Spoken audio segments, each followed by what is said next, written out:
کہ اپنی نسلوں کو غریب، فقیر، منگتا، مفلس، بھکاری چھوڑ کے نہ جائیں۔ آپ کہیں گے ہمارے بس میں نہیں ہے، میں کہوں گا اللہ کے ان وعدوں کو پورا کر کے جائیں جن وعدوں پہ نسلوں کے پلنے کے وعدے ہیں۔ کیوں؟ اللہ سچا، اللہ کا وعدہ سچا۔ یہ عمل کرو کہ میں تمہاری نسلوں کو پالوں گا، اور جس کی مثال میں اکثر دیا کرتا ہوں، آج بھی درباروں کے مجاور گدی نشین بہترین طریقے سے پل رہے ہیں، پل رہے ہیں۔ کیوں؟ ان کے جو بڑے تھے، جن کی وہ نسلیں ہیں، انہوں نے وہ اعمال کیے تھے جن پہ پلنے کے وعدے تھے، ملنے کے وعدے تھے۔ تمہیں پال کے دکھاؤں گا، تمہیں کھلا کے دکھاؤں گا، ساری دنیا، ساری زمین تانبے کی بن جائے اور آسمان سے ایک قطرہ بارش کا نہ گرے، میں پال کے دکھاؤں گا۔ ساری دنیا میں جتنی مہنگائیاں ہو جائیں، جتنے کرونے 9/11 آ جائیں، تمہیں پال کے دکھاؤں گا۔ انسان جب بے چین اور پریشان ہوتا ہے، اس کے پاس دو راستے ہیں، یا اسباب کو اختیار کرے یا پھر مسبب الاسباب کو۔ قسمت والے کو مل جاتا ہے، اور شقی اور بدبخت کو خود ملتا نہیں۔ اس کی وضاحت کروں گا۔ اور پھر قسمت والا ہے، وہ دھکے کھا کے اس سے ملتا ہے۔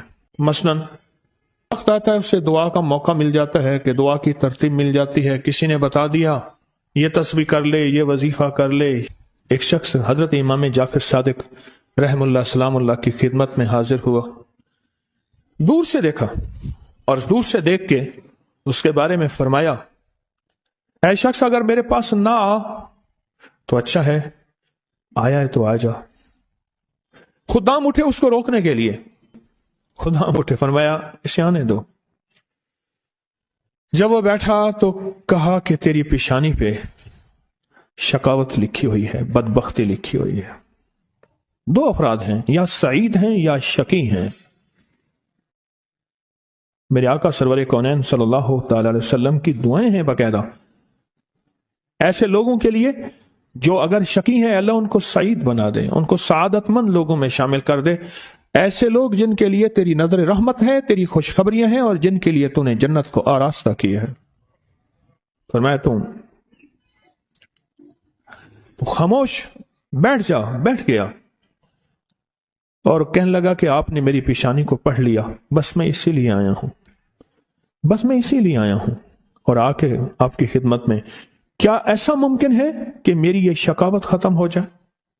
درک الشقاء قرآن میں ہے، حدیث میں ہے، وسوء القضاء وشماتۃ الاعداء جہد البلاء، اللہم انی اعوذ بک من جہد البلاء ودرک الشقاء وسوء القضاء وشماتۃ الاعداء۔ ممکن ہے؟ ہاں ممکن ہے۔ تو پوچھا کیسے؟ کہا اپنی دعا کے وقت کو بڑھا، اور دعا کی زاری کو بڑھا، اور دعا کی توجہ کو بڑھا، اور دعا کا غم اپنے اوپر طاری کر، مسلط کر۔ دعا کا غم، مسائل، قرضوں، بیماریوں اور تکلیفوں کا غم تو سنا، دعا کا غم کیا ہوتا ہے؟ دعا کا غم یہ ہے کہ آج کے دن میں نے اللہ جل شانہ سے کتنی دیر باتیں کی، اور اللہ سے کتنی دیر میں اللہ کو منانے میں لگے، اور کتنی دیر اللہ کے خزانوں سے لینے میں لگے۔ شہنشاہ آل بیت، ان کا فرمان میں بتا رہا ہوں کہ دعا کا غم اپنے پر مسلط کر۔ کیا مجھے ایک دانا نے ایک بات بتائی تھی، بڑی پرانی۔ کہا جس کی ایک بیٹی ہوتی ہے اس کو دعا کا اہتمام زیادہ کرنا چاہیے، ایک وہ، اور جو مالدار ہوتا ہے، اکثر مالدار فرد کہتا ہے بیٹی ہیں بیٹے ہیں، اور ذہن میں گھومتا ہے اس کے فلاں پراپرٹی، فلاں جائیداد، فلاں مال، فلاں چیز، فلاں، یہ اس کا بہت ہے، اتنا ہے، ان کے پاس کم ہی نہیں ہوگا، اور یہی انداز ہے، اس کو کھا جاتے ہیں۔ دیکھیں اس کی نظر کثرت پہ گئی ہے، برکت پہ نہیں گئی۔ کتی کتنے بچے دیتی ہے اور بکری کتنے بچے دیتی ہے؟ آج تک میں نے سڑکوں کے کنارے کتے مرے دیکھے ہیں، بکری مری نہیں دیکھی۔ اور اگر کتے میں برکت ہوتی تو گلیوں اور سڑکوں اور بازاروں میں جتنے وہ بچے دیتے ہیں نا، اس کے ریوڑ ہوتے اور پھری ہوئی ہوتی۔ آپ پہاڑی علاقوں میں جائیں، میرا بارہا سفر ہوتا ہے، بعض اوقات گاڑی ایک طرف کرنی پڑتی ہے، بکریوں کے ریوڑ آتے ہیں، جب سردی اوپر پڑتی ہے وہ نیچے اترتے ہیں، جب نیچے گرمی پڑتی ہے پھر اوپر چڑھتے ہیں۔ ان چرواہوں کی زندگی یہی ہے۔ کتوں کے ریوڑ نہیں دیکھے۔ کتے میں کثرت ہے، بکری میں برکت ہے۔ مالدار باپ، مالدار بھائی، مالدار ماں، اس کی نظر مال پہ جاتی ہے، چیزوں پہ جاتی ہے. آنے والا وقت مشکل آ رہا، مہنگائی بڑھ رہی، حالات بڑھ رہے، چلو اس کے لیے فلاں جائیداد ہوگی، اس کا کرایہ آتا رہے گا، اس کے لیے فلاں زمین ہوگی، اس کے لیے فلاں نظام ہوگا، اس کے لیے فلاں فیکٹری ہوگی، اس کے لیے فلاں مل ہوگا. ایک وقت آتا ہے وہ کثرت ساری چھن جاتی ہے، اور اگر کوئی برکت کا ذرہ ہے تو وہی باقی رہتا ہے. میرے ساتھ نا حج پہ ایک صاحب تھے، ایک سفر میں، ایک ہی کمرے میں ہم تھے، بابا جی تھے. تو مجھے کہنے لگے کہ میں نے اپنی زندگی میں اونچی نیچی راہیں بہت دیکھی، مال ضائع کیا، رنگینیوں پہ، باپ کی بہت جائیداد تھی، فلاں علاقے میں، فلاں علاقے میں، فلاں علاقے میں بہت زیادہ مال تھا، بہت زیادہ تھا. سارا میں نے ایسے نا ہاتھ کرتے تھے، ایسے پھونک مارتے تھے، کہہ رہے میں نے سارا پھونک دیا. کہ لگا جب کچھ نہ رہا پھر میں نے لوگوں سے لینا شروع کر دیا، مال لینا، ادھار لینا شروع کر دیا. پھر ایک وقت آئے لوگوں نے بھی دینا بند کر دیا، اور اب لینے والے میرے پیچھے پڑ گئے. بیوی سارا کچھ دیکھتی رہی، دانا، زیرک، سمجھدار، نیک بیوی تھی، دیکھتی رہی سارا کچھ. ایک دم میرے حالات دیکھے تو مجھ سے کہنے لگے کتنے چلے ہو؟ کہنے لگا میں کراچی چلے تھے، آندھا پہ ہاں. میرا ہاتھ پکڑ لیا تو خودکشی کرنے جا رہا ہے سمندر میں، ایسے ہاں. کہنے لگا میرے ابے نے مجھے ایک جائیداد دی تھی تھوڑی سی، اور ابے نے کہا تھا بیٹی یہ حصہ ہے تھوڑا سا پر ہے بڑا برکت والا، اس کی چابی پکڑ کے دے دی، یہ بیچ کے آپ اپنا گزارا کریں. بیچ کے نا، کیونکہ دانا جو ماں ہے اور دانا بیوی ہے وہ آنکھیں پڑھ لیتی ہے، جذبے پڑھ لیتی ہے، کیفیت پڑھ لیتی ہے، اٹھے قدم پڑھ لیتی ہے، وہ پڑھ لیتی ہے. کہنے لگے میں نے وہ چابی لی، گیا دیکھا، میں دیکھا تو ایک بندہ آ گیا. کہنے لگا باؤ جی یہ تو آج تک بند پڑا تھا، آپ کون ہیں؟ کہ میرا ہے، بیچو گے؟ قدرت کا نظام ہے، وہاں تک تھا محلہ، وہاں تک مارکیٹیں داخل ہو چکی تھی. میں لاہور اندرون شہر کی بات بتا رہا ہوں. مارکیٹیں گھومتی گھامتی وہاں پہنچ گئی تھی، اور وہ مارکیٹوں کے درمیان ایک مکان پڑا تھا. تو میں نے پوچھا کہ کتنا دو گے؟ کہا میرے گمان سے زیادہ. اس نے کہا اتنا دوں گا، جس میں میرے قرضے بھی اترنے تھے اور میں نے آگے بھی بڑھنا تھا. پر وہ رزق کے حلال کا وہ چھوٹا سا مکان کہا میں نے بیچا. بس اس نے بیچنے کے بعد میرے جذبے، میری سوچیں، میری کیفیت بدل گئی. 7 سالہ دور چرخ تھا ساغر کا ایک جام، نکلے جو میں کدے سے دنیا بدل گئی، نکلے جو میں کدے سے دنیا بدل گئے. اور کہا کہ بس اس پہ میں نے جو پھر کام شروع کیا، جو مجھے رب نے برکت دی، جو مجھے رب نے نوازا، اور مجھے رب نے جو عطا کیا، اتنا اتنا اتنا. آج بھی زندہ ہے وہ بابا جی. یہ حلال تھا، اور اس میں برکت تھی، کثرت نہیں تھی، اور کثرت ختم ہو گئی تھی. برکت نے اپنا رنگ دکھایا اور برکت باقی رہ گئی. اگر ہم چاہتے ہیں کہ اپنے بخت اور نصیب اور پیشانی میں کچھ بھروا دیں، مقدر، بخت، نصیب، عزت، دولت، رزق، روحانیت، تو کچھ وقت دعاؤں کو دیں. محمود غزنوی سے کسی نے پوچھا بادشاہ بھی ہے. 1000 سال پہلے 1974 میں کابل میں زلزلہ آیا، اس کی قبر پھٹی. 1000 سال کے بعد محمود غزنوی ویسے کہ ویسے تھا. اس کی کفن کا کفن بھی میلا نہیں ہوا تھا کہ بلیا اسی مرنا نہ ہی، بلیا اسی مرنا نہ ہی، گور پیا کوئی اور. اللہ کے عاشق زندہ ہوتے ہیں. تو کسی نے پوچھا محمود سے، محمود غزنوی رحمت اللہ تعالی علیہ سے، بادشاہ بھی ہیں، بادشاہ بھی ہیں اور اتنے اللہ کے ولی اور اتنے نیک. عجب بات بتاؤں، کہا جب بھی کوئی خطا کا وقت آتا ہے اور خطا کی گھڑی آتی ہے، ایسا وقت ہے کہ جس وقت میں، غور سے سنیے گا، بڑی کام کی بات ہے، شاید یہ بات میرے منہ سے پہلی دفعہ نکل رہی ہے، میرے ہزاروں درس پڑے ہیں نیٹ پہ. میں جب بھی کوئی خطا اور گناہ کی گھڑی آتی ہے اور اس پہ مجھے قدرت ہوتی ہے، کیا ہوتی ہے؟ قدرت ہوتی ہے. میرے سامنے میرے والد کی دعا آ کے کھڑی ہو جاتی ہے، میرے سامنے میرے والد کی دعا آ کے سے کھڑی ہو جاتی ہے، اور اس گناہ اور میرے درمیان میں وہ دعا ایک دم دیوار بن جاتی ہے، اور اللہ پاک مجھے عافیت اور عفت عفت کہتے ہیں پاک دامنی کو۔ اللہ مجھے عافیت اور عفت عطا فرماتا ہے۔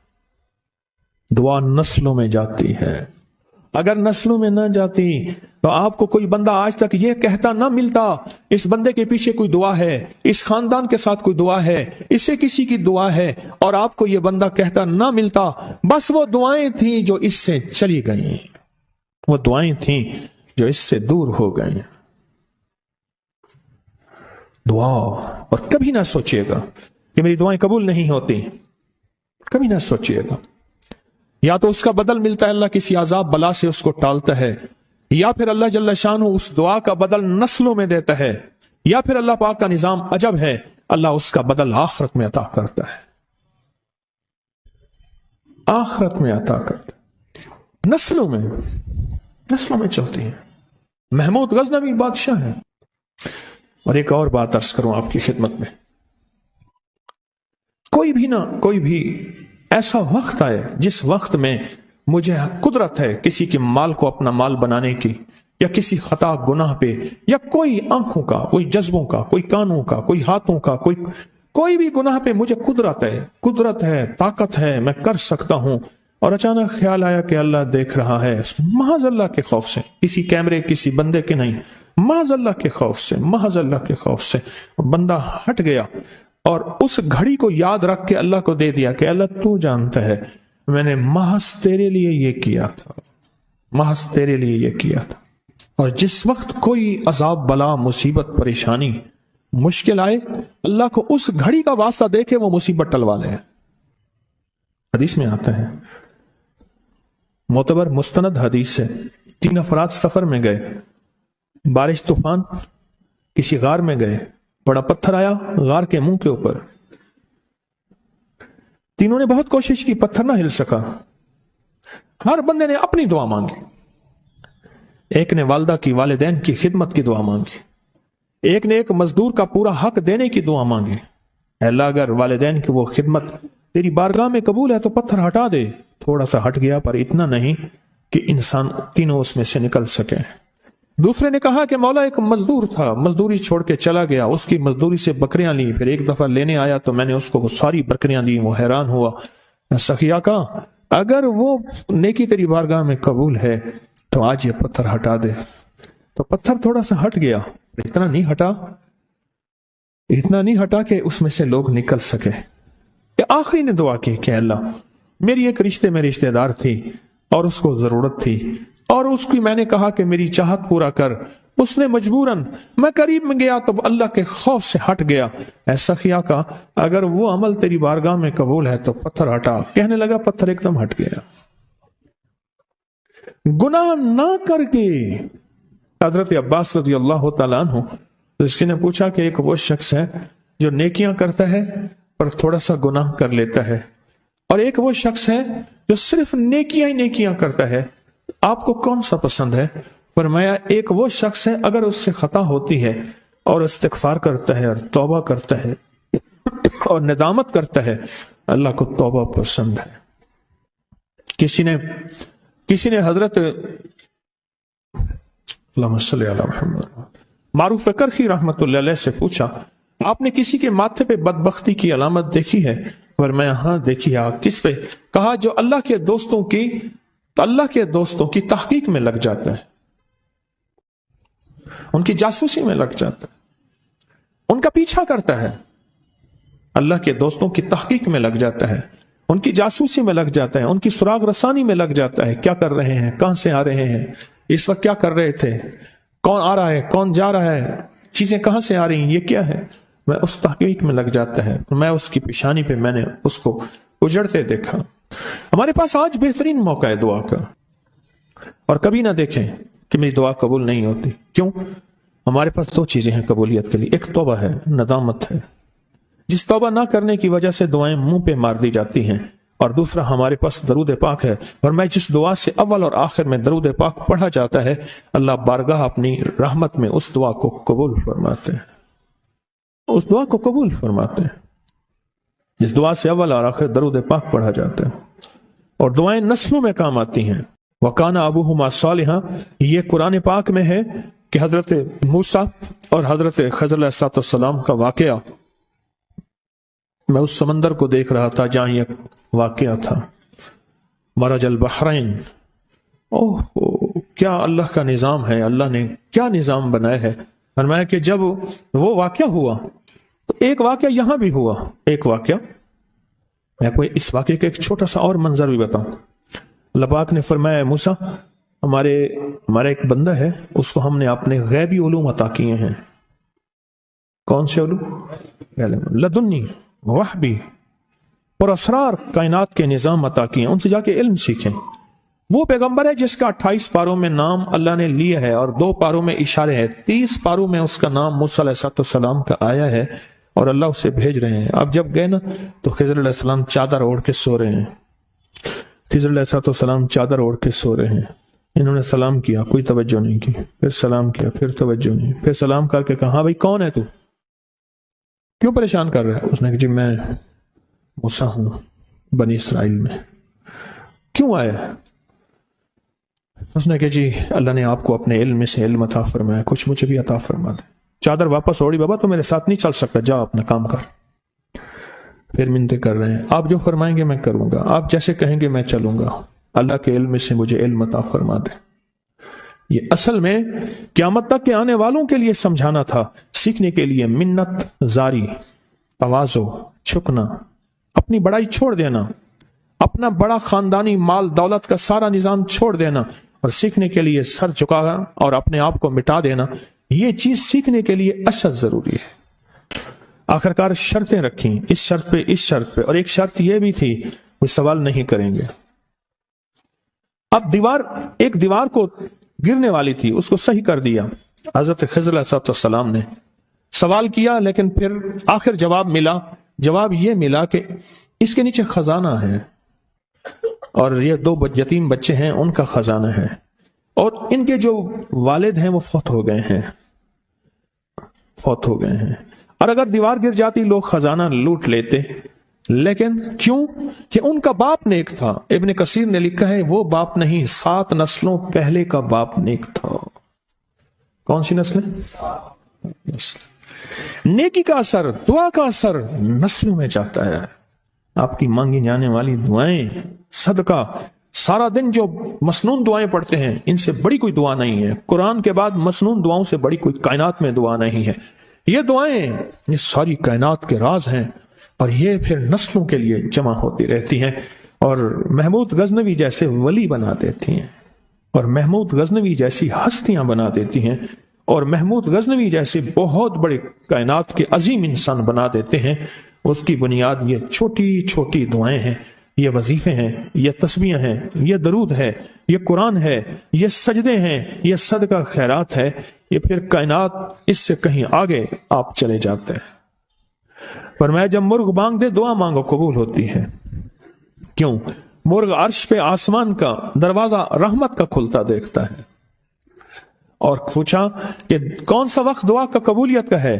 کہا جب جہاد کے لیے صفیں درست ہو رہی ہوں، اور دوسرا جب نماز کے لیے صفیں درست ہو رہی ہوں، اور جب نماز کے لیے صفیں درست ہو رہی ہوں اس وقت دعا مانگی جائے قبول ہوتی ہے۔ ہاتھ اٹھانا ضروری نہیں، دل ہی دل میں اللہ سے مجھے روز اس کے غم میں یوں ہی ساری رات کرنا، کہیں چپ کے رونا، کہیں دل سے بات کرنا، دل ہی دل میں راز و نیاز اللہ سے، دل ہی دل میں۔ جب نماز کے لیے صفیں درست ہو رہی ہوں، وہ چند لمحے ہوتے ہیں، اور اس وقت اللہ سے اپنا ناتا، اللہ سے اپنا رابطہ، اور اللہ سے اپنی تار جوڑ لے، اور اس وقت دعائیں قبولیت کا، محبوبیت کا، مقبولیت کا، اور خیر کے ملنے کا، اور جھولیاں بھرنے کا وقت ہے۔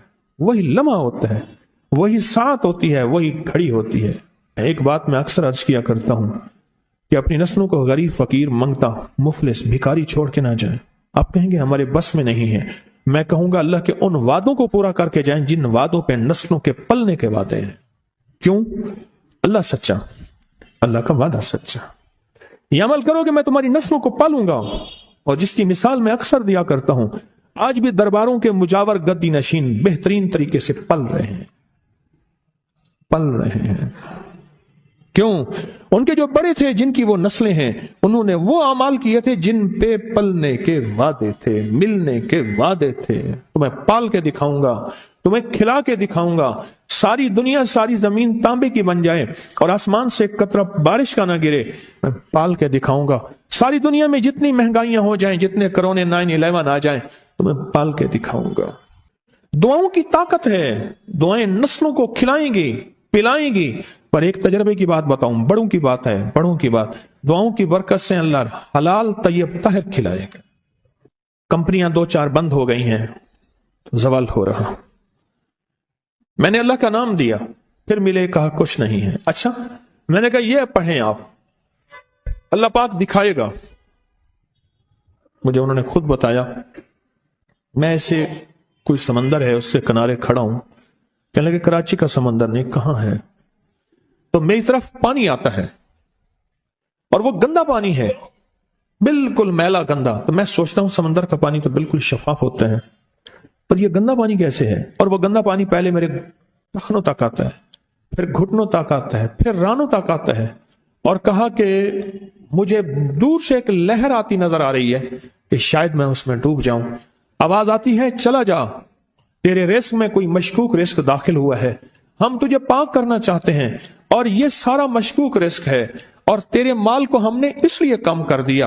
گھبرا نہیں، گھبرا نہیں، استقامت سے ہمارا نام لیتے رہنا، بہت جلد تجھے ہم پاک کر کے پھر پاک مال دیں گے۔ پاک کر کے، کیا عجیب بات ہے، پاک کر کے پھر پاک طیب طاہر مال دیں گے، گھبرا نہیں۔ بہت خوش قسمت ہے جس کو اللہ نے اپنی ذات کا تعلق عطا کر دیا، بہت خوش قسمت ہے جس کو اللہ نے اپنے ساتھ باتیں کرنے کا، راز و نیاز کا کوئی جذبہ دے دیا، جس کی زبان سارا دن ذکر میں، تسبیح میں، سجدوں میں، اپنی دنیا کے کاروبار بھی ہیں، لیکن دل اٹکا رہتا ہے کہ اب نماز کا وقت ہے، آج میرا ذکر نہیں ہوا، آج میں نے قرآن کی زیارت نہیں کی، 1 صفحہ 2 صفحے، 1 پارہ 2 پارے۔ خوش قسمت انسان ہے آپ۔ بعض اوقات اللہ دنیا تھوڑی کر دیتا ہے، رزق تھوڑا کر دیتا ہے، لوگ تانے دیتے ہیں۔ صدیق اکبر رضی اللہ تعالی عنہ کو تانے دیتے تھے، تیرے پیر نے تجھے یہ دیا ہے، نعوذ باللہ، تجھے فقیر کر دیا، تجھے غریب کر دیا، اور تجھے ٹاٹ کے کپڑے اور یہ کر دیا۔ تانے دیں گے بعض اوقات، بعض لوگ بہت تانے دیں گے۔ میں نے ایک دفعہ مجھ سے کہنے لگے کہ مجھے دنیا بہت تانے دیتی ہے، تو میں نے